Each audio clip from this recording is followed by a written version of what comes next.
നമ്മളെല്ലാവരും പ്രതീക്ഷിക്കുന്ന ആദരണീയരായ നമ്മുടെ നേതാക്കന്മാർ ശ്രീ അണ്ണാമലൈ, ശ്രീ തേജസ്വി സൂര്യ,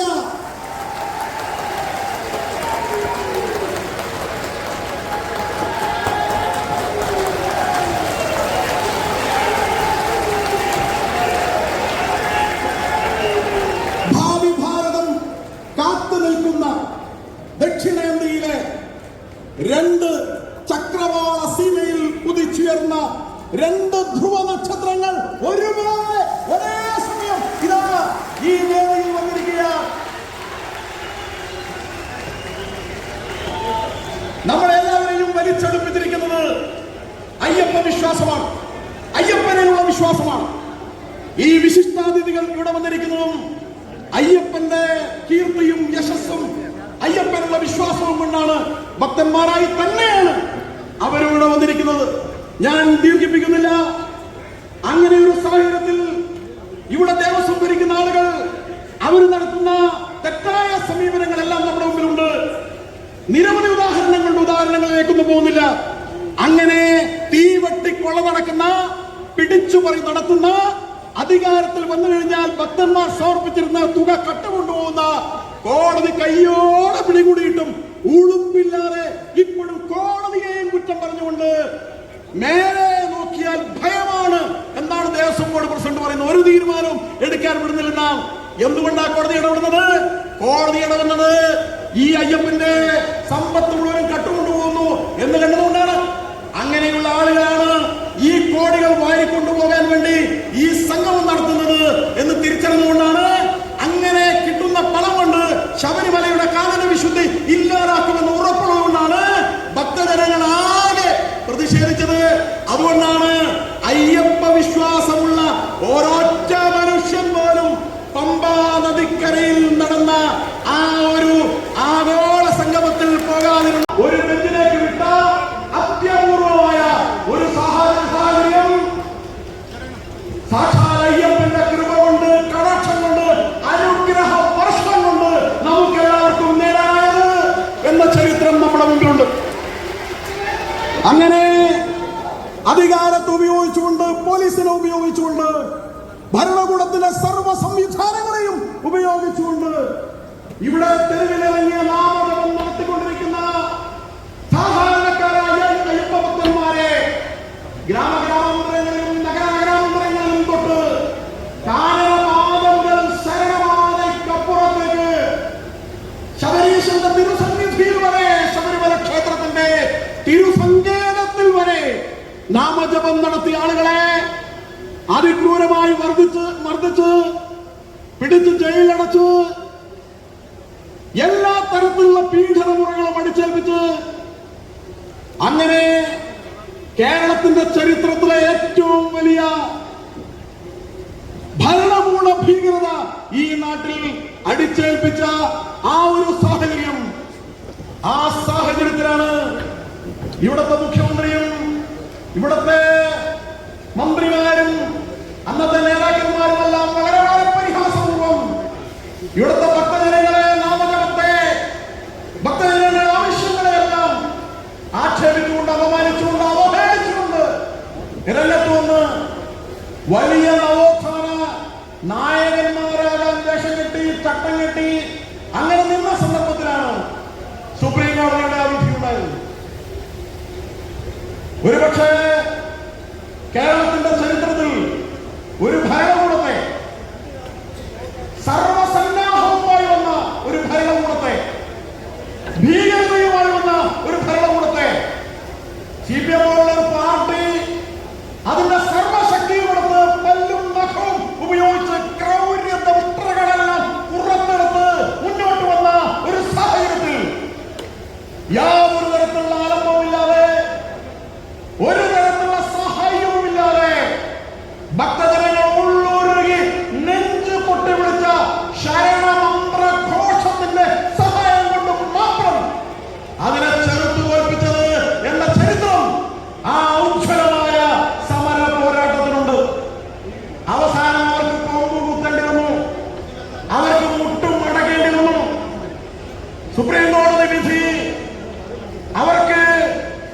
തിരിച്ചടിയായി മാറി. ജനങ്ങൾ അവരെ വെറുത്തു, ജനങ്ങൾ അവരെ ഒറ്റപ്പെടുത്തി. ഇവിടെ ഹിന്ദുക്കൾ എന്ന് പറഞ്ഞാൽ ജന്തുക്കളാണെന്നും ഹിന്ദുക്കൾക്കെതിരെ എന്ത് ചെയ്താലും പ്രശ്നമില്ലാന്നും ഹിന്ദു എന്ന് പറയുന്ന വഴിയിൽ കെട്ടിയ ചെണ്ണയാണെന്നും ഹിന്ദു എന്ന് പറയുന്നത് റോഡിൽ കാണുന്ന ഏത് പാർട്ടിക്കും പിൻകാലുമൊക്കെ മൂത്രമൊഴിക്കാനുള്ള സർവേക്കല്ലാണ് നമുക്ക് ധരിച്ചു വശയുന്ന ഇവിടുത്തെ ഉദരംഭരികളായ രാഷ്ട്രീയക്കാർക്ക് അവർക്ക് അവരുടെ നിലപാട് തിരുത്തേണ്ടി വന്ന, തിരിച്ചറിവുണ്ടാകേണ്ടി വന്ന ഒരു സാഹചര്യമാണ് ആ സുപ്രീം കോടതി വിധിയോടുകൂടിയും ആ പ്രതിരോധത്തോടുകൂടിയും ഉണ്ടായത്. പിന്നീട് അവര് പറഞ്ഞു, ആളുകളടുത്ത് വന്ന് പറഞ്ഞു, വീടുകളിൽ വന്ന് പറഞ്ഞു, അമ്മമാരോടും ഭക്തജനങ്ങളോടും സഹോദരിമാരോടും പറഞ്ഞു, ഞങ്ങൾക്ക് തെറ്റുപറ്റിപ്പോയി, ഞങ്ങൾ ഇത് ആവർത്തിക്കില്ല, അതുകൊണ്ട് ഞങ്ങളോട് പൊറുക്കണം എന്നൊക്കെ സമ്മേളനവും പാർട്ടി കോൺഗ്രസും എല്ലാം ചേർന്ന് തീരുമാനിച്ചു പറഞ്ഞ സാഹചര്യവും നമ്മുടെ മുമ്പിലുണ്ട്. അതൊക്കെ നമ്മൾ കേട്ടതാണ്, കണ്ടതാണ്. അതിനെല്ലാം ശേഷം ഇപ്പോൾ കാലം കുറച്ച് കഴിഞ്ഞപ്പോൾ അങ്ങനെയാണല്ലോ, നമ്മൾ ഹിന്ദുക്കൾക്ക് ഒരു സൂക്കറുണ്ട്, എന്ത് കിട്ടിയാലും കുറച്ച് കഴിയുമ്പോൾ അത് മറന്നു. അങ്ങനെ നമ്മുടെ എല്ലാവരുടെയും വിസ്മൃതിയിലേക്ക് മെല്ലെ മറഞ്ഞു പോയിരുന്ന ആ ഭൂതകാലത്തിലെ ദുരന്തപൂർണമായ സാഹചര്യം അതങ്ങനെ മറന്നുകൂടാ. നിങ്ങളുടെ എല്ലാവരുടെയും മനസ്സിൽ അങ്ങനെ കത്തിക്കാണും, അതങ്ങനെ ആളിക്കത്ത് നിൽക്കണം എന്ന അയ്യപ്പ നിയോഗം പോലെ നമ്മുടെ കേരളത്തിലെ പിണറായി സർക്കാരിനും ദേവസ്വം ബോർഡിനെല്ലാം ഒരു സൽബുദ്ധി ഉദിക്കുകയും അങ്ങനെ അവര് പമ്പയിൽ വെച്ച് അഖില ലോക ആഗോള അയ്യപ്പ സംഗമം നടത്താൻ തീരുമാനിക്കുകയും ചെയ്തു. അങ്ങനെ തീരുമാനമെടുക്കുക മാത്രമല്ല, അവര് ആ തീരുമാനത്തിന്റെ കൂടെ കുറച്ച് തീരുമാനങ്ങൾ കൂടി എടുത്തു. ആ അയ്യപ്പ സംഗമത്തിൽ യഥാർത്ഥ അയ്യപ്പ വിശ്വാസികളെ ആരെയും വിളിക്കുന്നില്ല. ഇവിടുത്തെ ഒറ്റ കാവ്യ വസ്ത്രം ധരിച്ച സന്യാസിമാരെയും അതിലേക്ക് വിളിക്കുന്നില്ല. ആധ്യാത്മിക ആചാര്യന്മാരെ ആരെയും അതിലേക്ക് വിളിക്കുന്നില്ല. കഴിഞ്ഞ 100 വർഷമായി ഈ നാട്ടിൽ പ്രവർത്തിച്ചുകൊണ്ടിരിക്കുന്ന, കഴിഞ്ഞ 19 വർഷത്തിലധികമായി ഈ സംസ്ഥാനത്ത് പ്രവർത്തിച്ചുകൊണ്ടിരിക്കുന്ന ഇവിടുത്തെ ഹിന്ദു സമൂഹത്തിന്റെ ഉയർച്ചയ്ക്ക് വേണ്ടി, നിലനിൽപ്പിന് വേണ്ടി, ഈ സമൂഹത്തിനെതിരായി നേരിടുന്ന വെല്ലുവിളികളെ ചെറുത്തു തോൽപ്പിക്കുന്നതിന് വേണ്ടി അഹോരാത്രം പ്രവർത്തിക്കുന്ന നൂറുകണക്കിന് സന്നദ്ധ സംഘടനകളുണ്ട്, ആധ്യാത്മിക പ്രസ്ഥാനങ്ങളുണ്ട്. ഇവിടെ ശ്രീരാമകൃഷ്ണ മിഷനുണ്ട്, ചിന്മയ മിഷനുണ്ട്, അമൃതാനന്ദ മിഷനുണ്ട്, അതുപോലെ ശ്രീരാമദാസ മിഷനെ പോലുള്ള നിരവധി ആധ്യാത്മിക പ്രസ്ഥാനങ്ങളുണ്ട്. ഇവിടെ നിരവധി മഠങ്ങളുണ്ട്, ആധ്യാത്മിക ആചാര്യന്മാരുണ്ട്. അവരെ ഒരാളെ പോലും ആ സമ്മേളനത്തിലേക്ക് വിളിക്കുന്നില്ല എന്നവർ തീരുമാനിച്ചു. ഹൈന്ദവ സംഘടനകളെ ആരെയും ആ സമ്മേളനത്തിലേക്ക് വിളിക്കുന്നില്ല എന്ന് തീരുമാനിച്ചു. അങ്ങനെ ഒരു ഭക്ത സമ്മേളനം നടത്താൻ അവർ തീരുമാനിച്ചു. അങ്ങനെയാണ് പമ്പയിൽ ഒരു ഭക്ത സമ്മേളനം നടത്തുന്നു എന്ന പ്രഖ്യാപനം ഉണ്ടായത്. അതിന്റെ ഉദ്ഘാടനത്തിന് വേണ്ടി അവര് കേരളത്തിലെ ദേവസ്വം മന്ത്രി ചെന്നൈയിൽ പോയി വിശിഷ്ടാതിഥിയായ ഉദ്ഘാടനത്തിന് ക്ഷണിച്ചതാരെ എന്ന വാർത്ത പുറത്തു വന്നതാണ്. ഒരുപക്ഷെ നമ്മുടെ ബഹുമാനപ്പെട്ട ദേവസ്വം മന്ത്രിയും ബഹുമാനപ്പെട്ട പിണറായി വിജയനും ഇതൊക്കെ ഉത്തരവ് പ്രകടിപ്പിച്ചതുകൊണ്ട് മാത്രമാണ് ഞാൻ ഈ വിശേഷണം പറയുന്നത് എന്ന് ദയവായി നിങ്ങളെല്ലാവരും മനസ്സിലാക്കണം. അങ്ങനെ ഈ ബഹുമാനപ്പെട്ടവരെല്ലാം ചേർന്ന് എടുത്ത ഈ തീരുമാനത്തിന്റെ അടിസ്ഥാനത്തിൽ ചെന്നൈയിൽ ചെന്ന് പ്രഖ്യാപിത നിരീശ്വരവാദിയും അറിയപ്പെടുന്ന ഹിന്ദു വിരോധിയും സനാതന ധർമ്മത്തെ നശിപ്പിക്കാൻ കച്ചകെട്ടിയിറങ്ങിയിരിക്കുന്ന കൂള സംഘത്തിന്റെ തമിഴ്നാട്ടിലെ നായകനുമായ MK സ്റ്റാലിനെയാണ് ഈ അയ്യപ്പ ഭക്ത സമ്മേളനം എന്ന് പറയുന്ന സമ്മേളനം ഉദ്ഘാടനം ചെയ്യാൻ ക്ഷണിച്ചത് എന്ന വാർത്ത പുറത്തു വന്നതുകൊണ്ടാണ് അത്തരമൊരു ഇപ്പോൾ ഇവിടെ കടലാലമാലകളുടെ പോലെ ഇവിടെ ഇരമ്പി നടത്തു വന്നിരിക്കുന്ന 10,000-കണക്കിന് ആളുകൾ ഇവിടെ ഇപ്പോൾ വന്നിട്ട് നിങ്ങൾക്ക് മേക്കിട്ട് കയറാൻ, നിങ്ങൾക്ക് ചവിട്ടി തെറിപ്പിക്കാൻ, നിങ്ങൾക്ക് ആക്ഷേപിക്കാൻ, അപമാനിക്കാൻ, ഹിന്ദുവിന്റെ ആത്മാഭിമാനത്തെ വിട്ടുതരാൻ തയ്യാറുള്ള അയ്യപ്പ വിശ്വാസത്തെ നിങ്ങൾക്ക് ചവിട്ടിക്കളിക്കാനുള്ളതല്ല എന്ന് പ്രഖ്യാപിച്ചുകൊണ്ട് ശബരിമല ക്ഷേത്രത്തെ, ആചാരങ്ങളെ, വിശ്വാസങ്ങളെ അതിനെ വീണ്ടും പിച്ച് ചീന്താൻ ശ്രമിച്ചു കഴിഞ്ഞാൽ 1 ഇഞ്ച് പോലും വിട്ടുകൊടുക്കാൻ, കാട്ടുകീട വിട്ടുകൊടുക്കാൻ തയ്യാറല്ല എന്ന് പ്രഖ്യാപിച്ചുകൊണ്ടാണ് ഇവിടെ ഇപ്പോൾ ഈ ജനാവലി ഇപ്പോൾ ഇവിടെ തടിച്ചുകൂടിയിരിക്കുന്നത്. ഈ ജനാവലി ഇവിടെ എത്തിയത് ആരെയെങ്കിലും പേടിച്ചല്ല, ഏതെങ്കിലും ഭരണകൂടത്തിന്റെ പിപ്പിരി കളിച്ച് ഭയപ്പെടുത്തിക്കൊണ്ടുവന്നല്ല, ആരെങ്കിലും ഞെരുക്കുമെന്നോ ആരെങ്കിലും മുറുക്കുമെന്നോ ഭീഷണിപ്പെടുത്തിയോ കണ്ണുരുട്ടിയോ അല്ല. ഇവിടെ വന്നിരിക്കുന്നത് ദേവസ്വം ബോർഡിലെ പാവപ്പെട്ട മലബാർ ദേവസ്വം ബോർഡിലെ 10 മാസമായി ശമ്പളം കിട്ടാതെ പട്ടിണി കിടക്കുന്ന മലബാർ ദേവസ്വം ബോർഡിലെ ജീവനക്കാരല്ല. ഇവിടെ കേരള സർക്കാരിന്റെ വ്യത്യസ്ത വകുപ്പുകളിലെ ജോലിക്കാരല്ല. അങ്ങനെ നിർബന്ധിച്ച് കൊണ്ടുവന്ന ആളുകളല്ല ഇവിടെ വന്നിരിക്കുന്നത്. ഉള്ളിന്റെ ഉള്ളിൽ കത്തിക്കാളുന്ന അയ്യപ്പ ഭക്തിയുടെ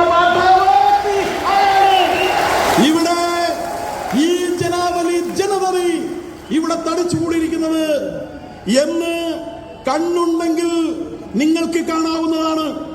അതുകൊണ്ട് തന്നെ അവരവിടെ ഒരു പ്രഖ്യാപനം നടത്തുകയാണ്, ഞങ്ങൾ ശബരിമലയെ വികസിപ്പിക്കാൻ പോവുകയാണ് എന്ന്. ശബരിമലയെ വികസിപ്പിക്കാൻ പോവുകയാണെന്ന് ആരാണ് പ്രഖ്യാപനം നടത്തുന്നത്?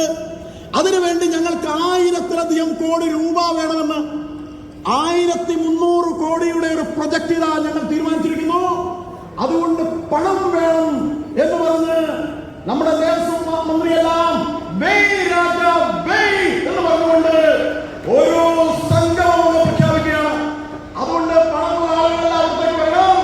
അങ്ങനെ വന്ന് ആ സംഗമത്തിൽ പങ്കെടുത്ത് ഓഫറിൽ ഒപ്പുവെച്ചു കഴിഞ്ഞാൽ, ഞങ്ങളുടെ ആവശ്യത്തിൽ ഒപ്പുവെച്ചു കഴിഞ്ഞാൽ നിങ്ങൾ കൊടുക്കുന്ന കോടിക്കനുസരിച്ച് ശബരിമലയിൽ നിങ്ങൾക്ക് പ്രത്യേക പരിഗണന ഉണ്ടാവുമെന്നും VIP പരിഗണന ഉണ്ടാവുമെന്നും കോഴി കുടുംബം VIP പരിഗണന ഉണ്ടാവുമെന്നും എല്ലാം വാഗ്ദാനം നൽകിയാണ്.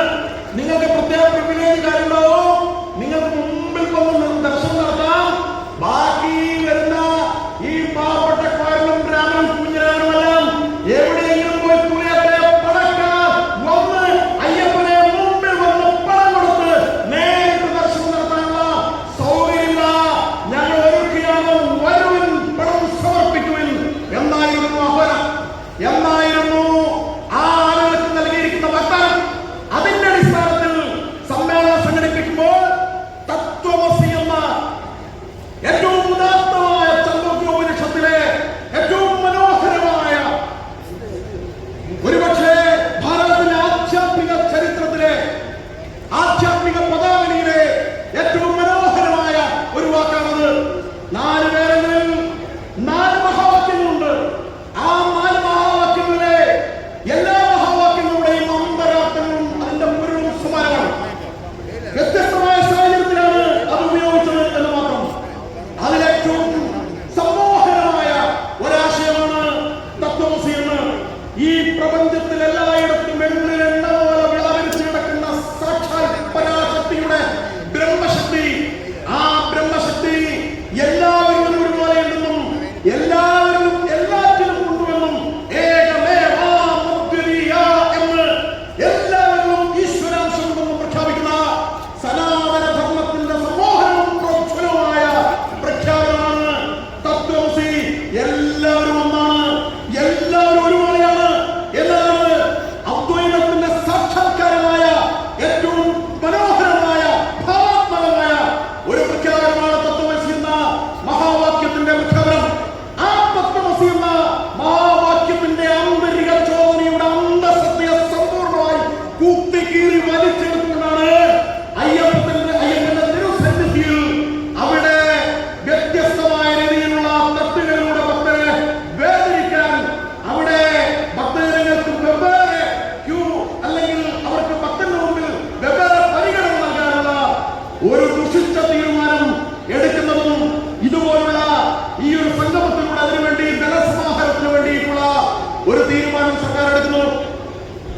വികസന